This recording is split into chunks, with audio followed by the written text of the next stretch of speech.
GE Aviation's journey in the world of business jets and regional jets is most fascinating because in both areas, we're really serious pioneers. You know, our journey in business jets dates all the way back to the 1950s when GE and Lynn developed an engine called the J85, a military engine with a fantastic application with the Northrop F5. But by around 1960, 1961, there was a tremendous amount of interest within the leadership here of how do we take this engine and we provide for it a commercial variant. It was already very successful in the Northrop F5 and also US Air Force T-38.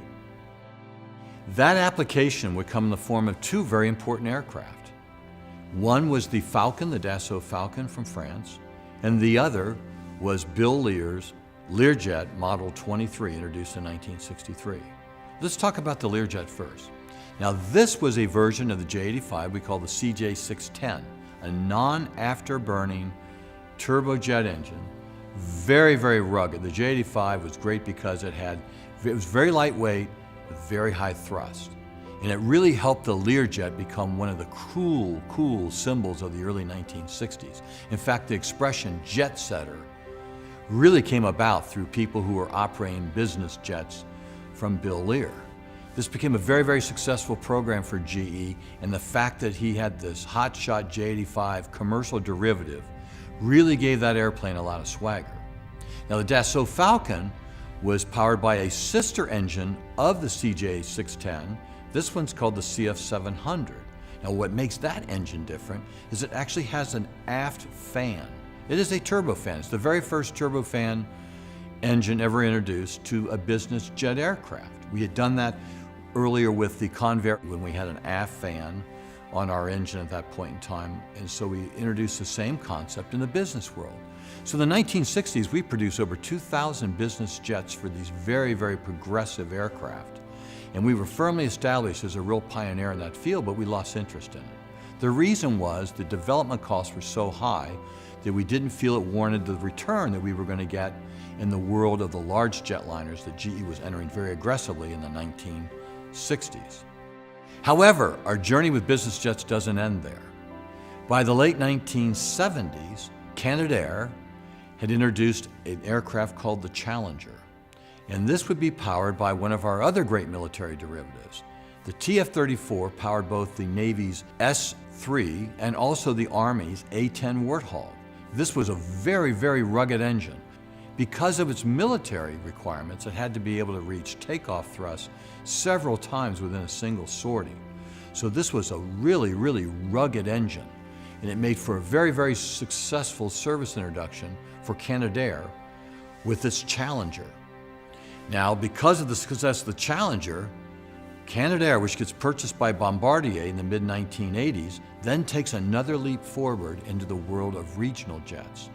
And the conception was to do this 50-passenger airplane based on the Challenger and using a GE CF-34 engine. And man, was that successful. Introduced in 1992, the original sales were slow, but two things happened. One was the scope clauses agreed upon by the pilots union enabled the regional carriers to operate with lower wages with those pilots because the planes were smaller. And this made it a very efficient way to operate a regional airline. Secondly, regional jets were very, very attractive in a hub and spoke concept of feeding into large airports. So by the mid to late 1990s, GE's commitment to this industry of regional jets started looking very smart.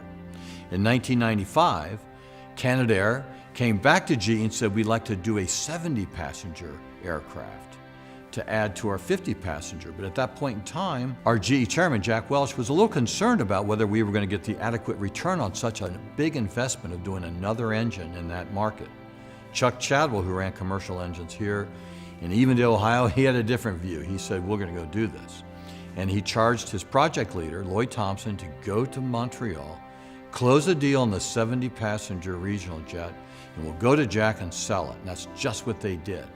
And by the end of the century, GE is really moving aggressively with regional jets because then Embraer, the company from Brazil that had just been near bankruptcy just a few years before, they boldly entered this regional jet market And they introduced aircraft also with 70 and more passengers.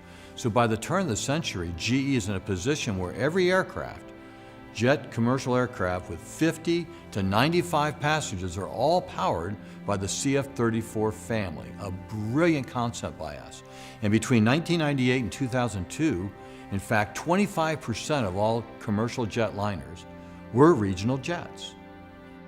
Now, just because we were making such a bold move in regional jets didn't mean we completely forgot about that business jet world that we helped introduce all those decades ago.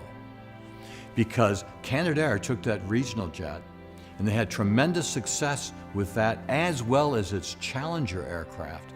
And this would provide us a base and interest to continue with business jets.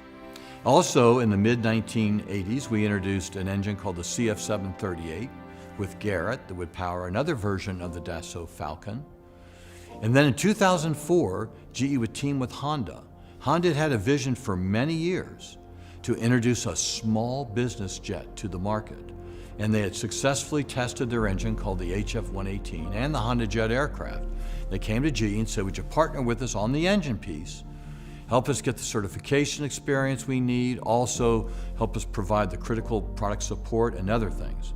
We would make that agreement in 2004, but as it turned out, GE became very, very involved in the actual development of the engine. We brought to bear a number of materials, technologies, and design learning that we had used in our military and large commercial portfolio to make the ultimate engine. It's called the HF-120 for the Honda Jet extremely successful. So we were firmly planted with Honda on this program, and then in 2010, Bombardier comes to GE with a new concept for a larger business jet called the Global Express 7000 and 8000. And with that, GE would ultimately build its largest business jet engine, that being the Passport. So where are we today with both regional jets and business jets? We have a tremendous franchise. Right now we have the GE Honda powering the Honda Jet, but we are also seeking other applications for this small rugged engine. And on the larger end of the business jets, we have our Passport now, very successfully flying with the Global Express 7000 and 8000 aircraft. These are very high altitude airplanes. Very, very successful franchise we envision going forward. So we're in a tremendous position with our business jets. On the regional jet side, the CF-34 family is going to be in production for a very, very long time.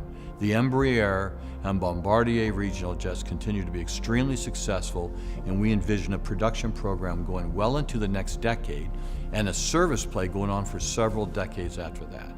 So by using military technologies and also technologies from our large commercial engines, we have established a very solid franchise for both business jets and regional jets going forward.